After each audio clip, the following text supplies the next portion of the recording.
So the Exceptional Project is really all about agency. It's about taking back our power to redefine ourselves and redefine our possibilities when society's definitions might be limiting. It all started for me back in November of 2014. There was a debate on Meet the Press between Rudy Giuliani and Michael Eric Dyson. They were discussing the recently released grand jury decision in the Mike Brown case from Ferguson, Missouri. And in that exchange, Giuliani interjected and said, I'm disappointed that we keep talking about the exception. The fact is, I find it very disappointing that you're not discussing the fact that 93% of blacks in America are killed by other blacks. We're talking about the exception here.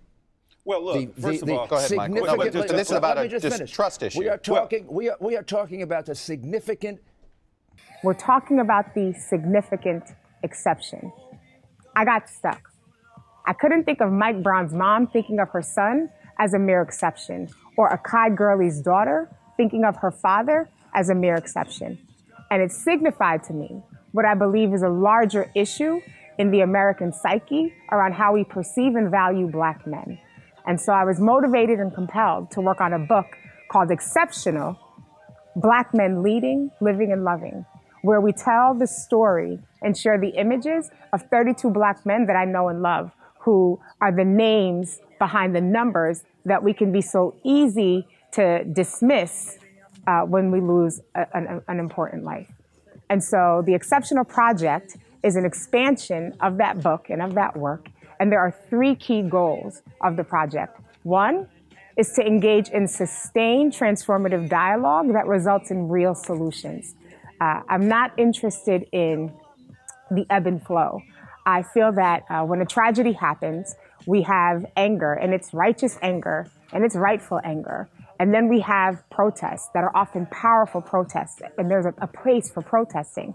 I feel that after a couple of weeks or a couple of months, we often then go back to our lives, right? Because we all have lives that we're living, we have children that we're raising, we have communities that we're caring for. And so in that process of going back, I'm not ever able to say what's the real change that has happened. And I know others like me have looked and said, so what's the change that has resulted?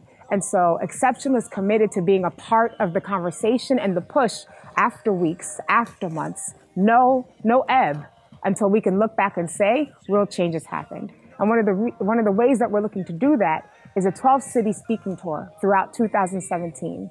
And in those cities, we are partnering with local leaders, local activists, local individuals who are committed to seeing change happen and making sure that it happens in their local jurisdiction. And so we look to you.